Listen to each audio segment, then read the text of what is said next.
Assalamualaikum warahmatullahi wabarakatuh. Perkenalkan, nama saya Muhammad Sonopati Panotogomo, NIM 202 310 370 311 326 dari kelas Informatika G. Di sini saya akan mempresentasikan makalah saya yang berjudul Kecerdasan Buatan dalam Bidang Kesehatan. Pertama, kita akan memasuki bab 1, pendahuluan. Di bab 1 ini ada latar belakang. Dalam era modern ini, kemajuan teknologi terus berkembang di berbagai bidang, khususnya dalam bidang kesehatan. Salah satu inovasinya adalah adanya kecerdasan buatan atau yang biasa kita kenal dengan AI. Nah, dalam AI ini ada sistem pakar yang merupakan suatu inovasi baru dalam menangani kesehatan. Kemampuan analisis data yang cepat dan akurat membuat AI menjadi pendorong utama untuk meningkatkan akurasi dalam mendiagnosis suatu penyakit. AI tidak hanya ada pada proses diagnosis, tetapi ada dalam pengembangan perawatan medis. Keunggulan AI yaitu terletak pada kemampuannya dalam mengenali pola yang kompleks yang sangat susah ditemukan dan dilakukan oleh manusia. Tapi AI dengan gampang menemukan pola tersebut. AI dapat memberikan kemudahan dalam deteksi dini. AI juga dapat berperan dalam mengelola data pasien dan berkontribusi dalam pengembangan obat-obatan terbaru. Rumusan masalah. Saya membuat rumusan masalah ada 3. Yang pertama, bagaimana pemanfaatan sistem pakar dapat menjadi inovasi baru dalam menangani masalah kesehatan, khususnya dalam situasi yang darurat. Dan 2, bagaimana peran kecerdasan buatan dalam meningkatkan akurasi diagnosis penyakit. 3, bagaimana kecerdasan buatan dapat digunakan untuk mengembangkan perawatan medis yang lebih efektif. Tujuan dari makalah ini yaitu 1. Mengidentifikasi dan memahami pemanfaatan sistem pakar dapat menjadi inovasi baru dalam menangani masalah kesehatan, khususnya dalam situasi yang darurat.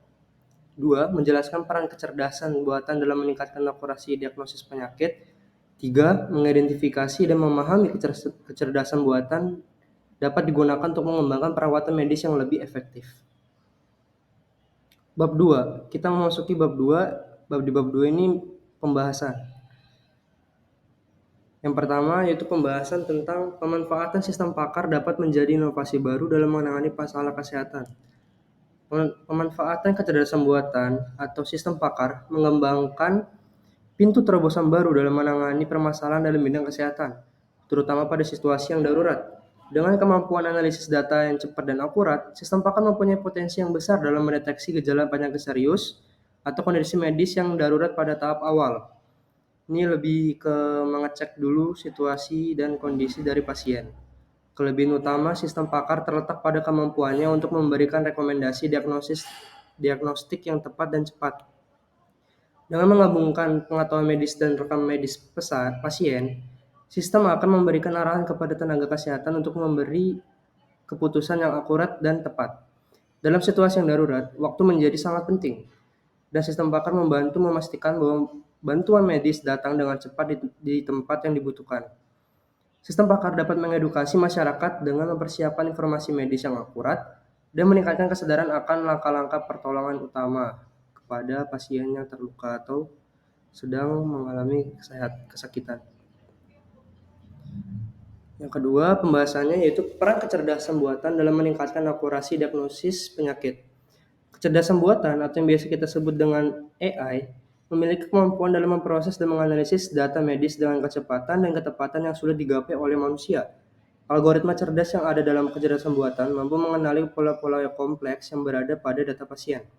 Hal tersebut dapat mengidentifikasi penyakit pada tahap awal yang sudah terdeteksi jika memakai metode tradisional.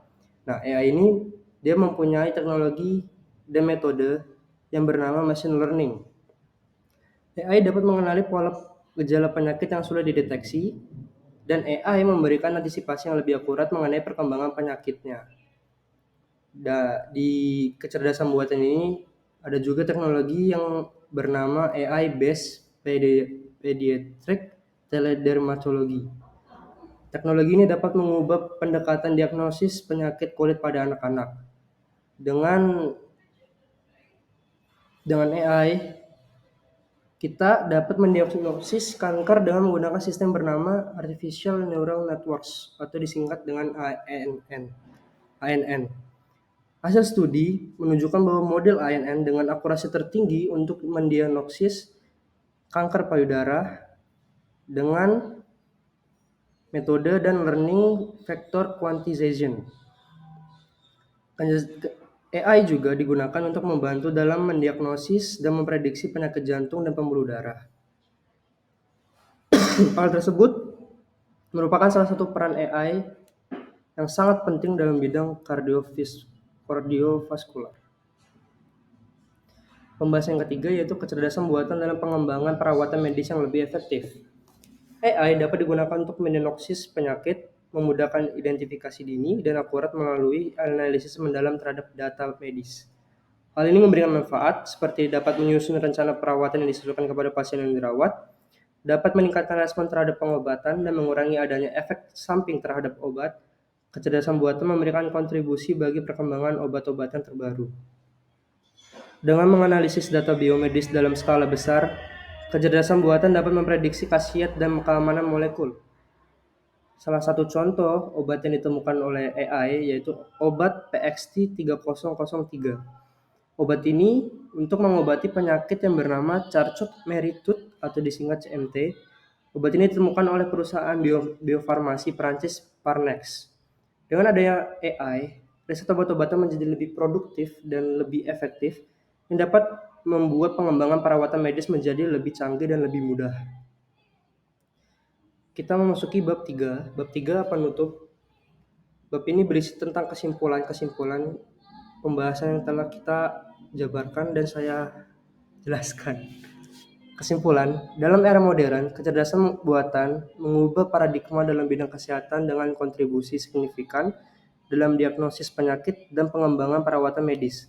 Tidak hanya berfokus pada diagnosis, AI juga membentuk perawatan yang lebih efektif dengan menyusun rencana perawatan, meningkatkan respon terhadap pengobatan, dan mengolah data pasien melalui rekam medis elektronik.